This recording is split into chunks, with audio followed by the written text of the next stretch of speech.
Welcome back.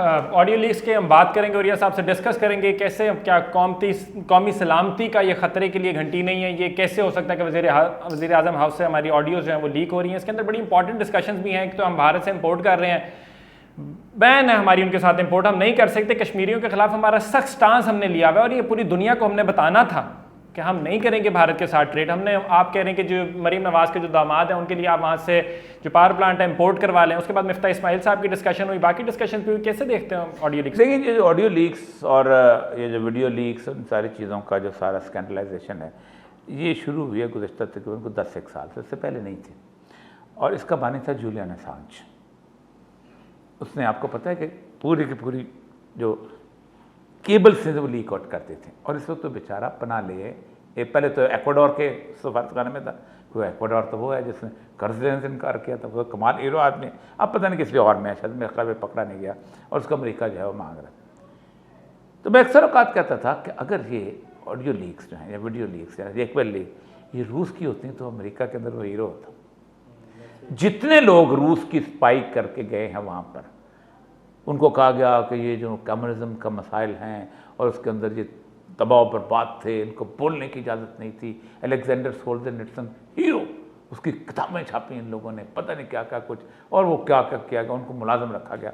एक तो ये है कि पहली बात तो ये है कि जो कमज़ोर है उसकी वीडियो लीक भी कमज़ोर है और जो ताकतवर है उसकी वीडियो लीक की हैसियत ही कोई नहीं है, उसको ऐसे तैसे कर देते हैं।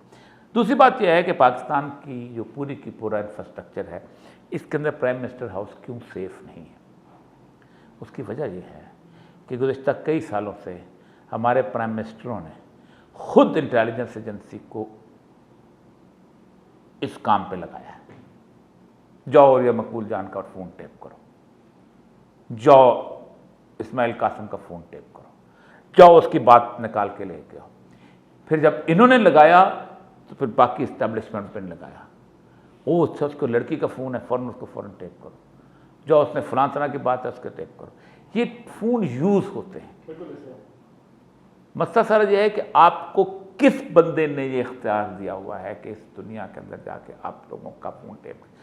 मैं आपको बताऊं, हम पुराने ज़मानों के लोग हैं, पुराने ज़मानों के डिप्टी कमिश्नर हैं, उस ज़माने ख़त आया करते थे। आपको मैं बताऊं कि ख़त के अंदर वो बाकायदा एक डाकखाने में एक स्टीम की मशीन होती है, उसके अंदर ख़त डाला जाता है, वो स्टीम से खुल जाता है और with the permission, written permission के डीसी देता था कि इस ख़त में ये बंदे के बारे में पता चला है, इसलिए हम चाहते हैं इसका ख़त खोला जाए। वो परमिशन लेके उसको ख़त के मंदरजात लिख के अपने हाथ से फ़ोटोकॉपी नहीं करवाई जाती, कुछ फ़ोटोकॉपियाँ होती ही नहीं थी, ठीक है। फ़ोन कैमरे पे नहीं होते थे, कैमरे नहीं, तस्वीरें टेप करके उसको वापस बंद करके उसको दे दिया जाता था कि उस तक पहुँच जाए। एक दूसरा ये होता था, कभी कभी कुछ बंदा अगवा हो जाता था। मुझे खुद याद है कि 1980s में और 90s में भी हमने उस बंदे के बारे में, उस बंदे को फ़ोन जो कॉलें आती हैं कि इतने लाख रुपए दे दो, इतने करोड़ दे दो, ये उसकी हम एक टेलीफोन जो है उसको ऑब्जर्वेटरी लगाया करते थे कि ये। फिर आहिस्ता आहिस्ता आपको याद होगा कि फिर एजेंसीज़ के पास वो स्पाइंग गैजेट्स आ गए।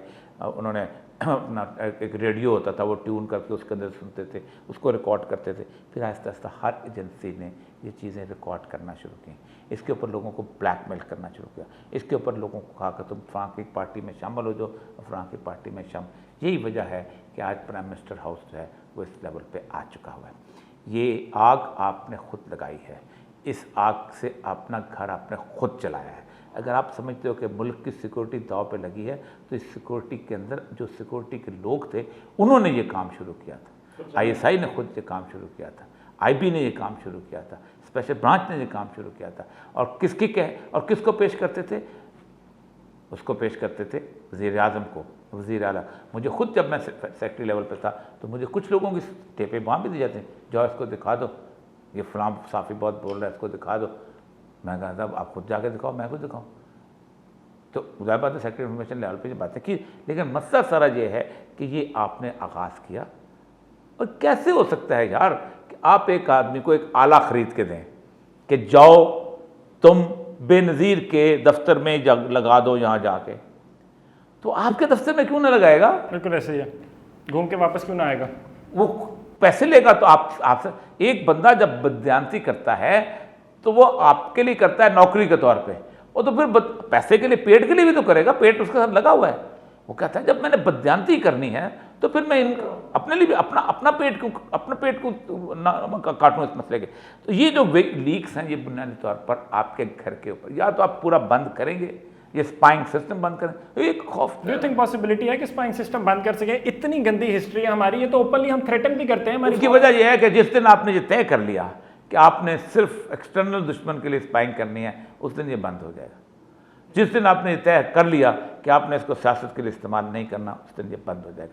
जिस दिन आपने ये तय कर लिया कि आपने मुखालफिन को जलील करने के लिए, यहाँ तक आप सोचा है कि यहाँ पर एजेंसीज के लोग जो हैं उनके पास लोग जाते हैं 5-5, 10-10 लाख रुपए देते हैं, यार मेरी फलां गर्लफ्रेंड है, उसकी किसी और साथ तल्लुकात हैं, जरा उसका फ़ोन टेप करके दो। नहीं देते हैं। I can give the evidence. बड़े आराम से हो जाता, बहुत आराम से। तो ये जब हो जाएगा तो शहबाज शरीफ की और मरीम नवाज की टेप क्यों नहीं होगी? तो असल मसला यही है। तो मरीम नवाज की टेप में असल जो क्रक्स की चीज़ है, बाकी लोगों को कुछ और मिल रहा है, बाकी को उनके क्रक्स की चीज़ है कि मिफ्ता इस्माइल को समझ नहीं आती वो क्या बात कर रहा है।